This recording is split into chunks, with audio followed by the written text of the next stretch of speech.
ரிஷபத்தால் தோன்றிய ரிஷபபுரீஸ்வரர்.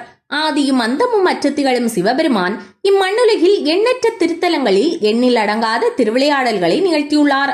ஆதியில் ரிஷபபுரி, அதாவது ஷே என்றால் ரிஷபம் என போற்றப்பட்ட மேல் சீவூரில் அவர் ஆற்றிய அற்புதங்களை பார்ப்போம்.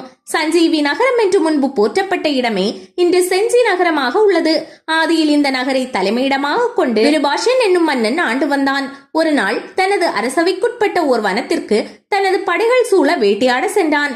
அங்கே அற்புதமான சிவாலயம் இருப்பதைக் கண்டு வணங்கி அருகில் இருந்த ஆசிரமத்தை அடைந்தான். அங்கு தவம் புரிந்து வரும் தபோ ரிஷியை நமஸ்கரித்து அவ்விடத்தை பற்றி விசாரித்தான். அம்மாமுனிவர் இத்தலத்தின் மகிமைகளை விரிவாக எடுத்து கூறினார். துர்வாசரின் சாபம். கைலையில் ஒரு சமயம் பல தபோ ரிஷிகளுடன் கைலையம்பதியை தரிசிக்க சென்றார் துர்வாச மகரிஷி.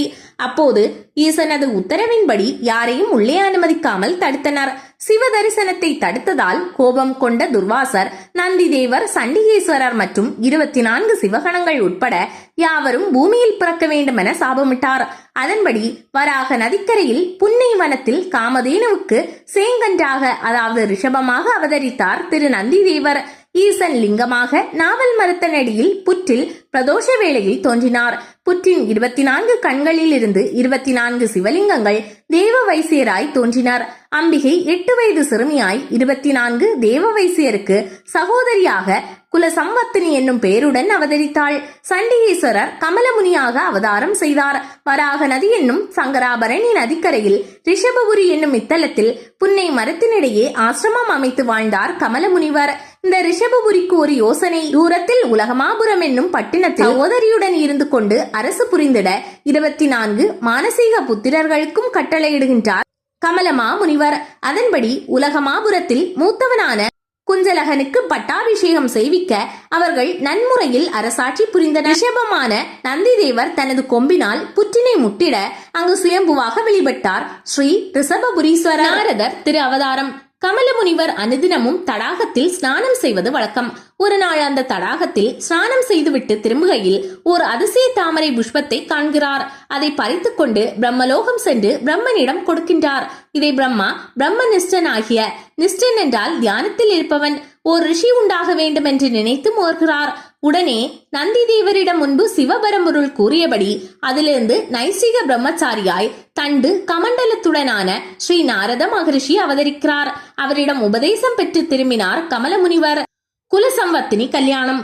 தேவியின் சொரூபமான குலசம்வத்தினி பருவ வயதை அடைந்தாள். தந்தை கமலமுனிவர் திருமணம் செய்து கொள்ளும்படி அறிவுறுத்துகிறார். அதற்கு குலசம்வத்தினியோ ஈசனை தவிர வேறு யாரையும் மணந்து கொள்ள மாட்டேன் என உறுதியாக கூறுகின்றாள். தவ கோலமேற்று தவம் புரிய தொடங்குகின்றாள். இதை அறிந்த ஈசன் கமலமுனிவர் ஆசிரமத்திற்கு வந்து விருப்பம் தெரிவிக்க ரிஷபபுரியில் கோலாகலமாக நடந்தேறியது சிவன் பார்வதி திருக்கல்யாணம். இங்கு இறைவனது திருக்கல்யாணம் இரவில் நடந்ததால் இன்றும் மாலையில் திருமணம் நடப்பது வழக்கமாக உள்ளது. மக்களுக்காக வந்த வேதநாயகன். சஞ்சீவி நகரை முன்னொரு சமயம் மணிபுத்திரன் என்னும் அரசன் ஆண்டு வந்தான். அவன் அழகிய மான் ஒன்றை வளர்த்து வந்தான். அதன் மீது அலாதி பிரியம் கொண்ட மணிபுத்திரன் அந்த மானுக்கு தங்க ஆபரணங்களை அணிவித்து அழகு பார்த்தான். ஒரு நாள் அந்த மான் அரண்மனையை விட்டு விலகி சென்று மக்கள் வசித்த கிராமப்புற பகுதிக்கு சென்று விளையாடியது. அப்போது அங்கிருந்த ஒருவன் அந்த மானின் ஆபரணங்களை கழற்றி கொண்டான். விளையாடி முடித்த மான் மீண்டும் அரண்மனைக்கு வந்து ஓய்வெடுக்க தொடங்கியது. மறுநாள் அந்த மானை கண்ட காவலாளிகள் மானின் கழுத்தில் இருந்த தங்க ஆபரணங்கள் களவாடப்பட்டுள்ளதை அரசனிடம் சென்று கூறினார். அரசன் விசாரித்த போது உண்மை நிலவரம் தெரிய வந்தது. திருடிய நபர் யார் என்று புரியாது மன்னன் தவித்தான். அதனால் அந்த கிராமவாசிகள் அனைவரையும் அழைத்து விசாரித்தான். அவர்களோ, நாங்கள் திருடுவதில்லை, பொய் சொல்வதில்லை, வியாபாரத்தில் அதிக லாபம் ஈட்டுவதில்லை, தர்மத்திற்கு புறம்பானவற்றை செய்வதில்லை என பலவாறு கூறினார். மன்னன் மந்திரியை ஆலோசித்து இன்றிலிருந்து 8வது நாள் எடுத்த நகைகளை திரும்ப ஒப்படைக்க வேண்டும். தவறினால் கொதிக்கும் எண்ணெய் கொப்பரையில் அனைவரும் கையை விட வேண்டும் என உத்தரவிட்டான். இதனால் பயந்து தங்களை காத்துக்கொள்ள ஈசனான ரிஷபபுரீஸ்வரருக்கும் குல தெய்வமான குலசம்வத்தினிக்கும் பிரார்த்தனை செய்து திருக்கோயிலை புதுப்பிப்பதாகவும் உற்சவங்கள் செய்வதாகவும் வேண்டினார். மன்னனுக்கு பயந்து பலரும் ஊரை விட்டு ஓடினார். மீதமுள்ளவர்கள் 8ஆம் நாள் அன்று அரசவைக்கு செல்லும் முன்னர் அவர்கள் முன் 16 வயது இளம் குமரனாக வேஷ்டி ருத்ராட்சம் ஜபமாலை சகிதமாக மகா தவசியாக வந்தார் சர்வேஸ்வரன். அவருக்கு வேண்டிய உபசரங்களை செய்து வணங்கினார். தானும் இந்த கிராம மக்களில் ஒருவன் தான் என அறிமுகம் செய்து கொண்ட அந்த தவசி அவர்களை அழைத்துக் கொண்டு அரசவைக்கு சென்றான். கொதிக்கும் எண்ணெய் கொப்பரையில் தான் முதலில் கைவிடுவதாகவும் பின்னர் நீங்கள் கையை விடுங்கள் எனவும் அறிவுறுத்தினார். அதன்படியே நடந்தது. அவர் கைவிடும் போது சந்தன குழம்பில் கைவிடுவது போன்று காட்சியளித்தது.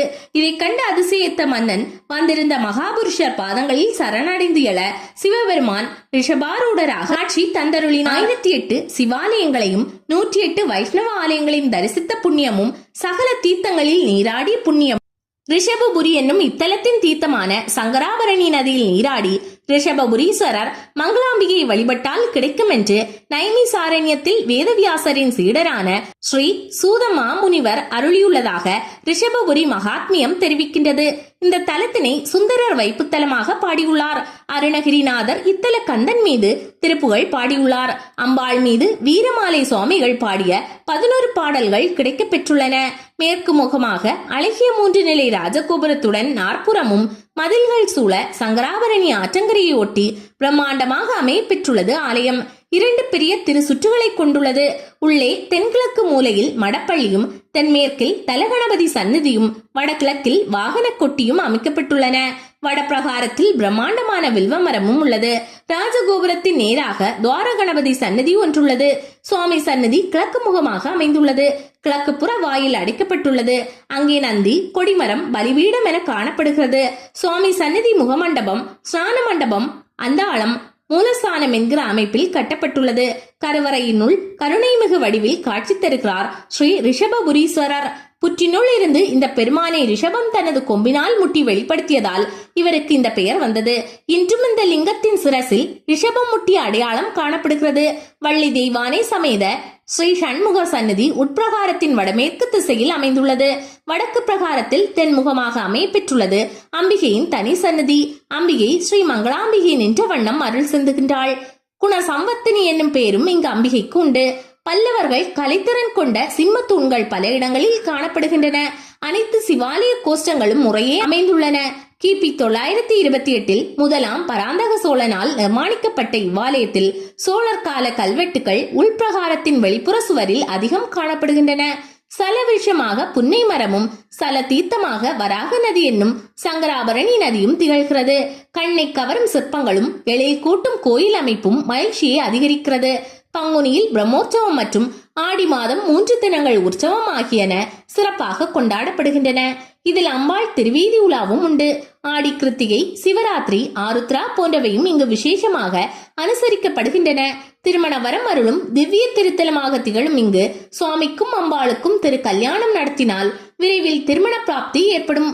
விழுப்புரம் மாவட்டம் செஞ்சி வட்டத்தில் செஞ்சி திண்டிவனம் பேருந்து சாலையில் வல்லம் கூட்டுரோட்டிலிருந்து கொங்கரப்பட்டு வழியாக மேல் சேவூர் வரலாம். செஞ்சியிலிருந்து 17 கிலோமீட்டர் தூரத்திலும் விழுப்புரத்திலிருந்து 48 கிலோமீட்டர் தூரத்திலும் மேல் சேவூர் அமைந்துள்ளது.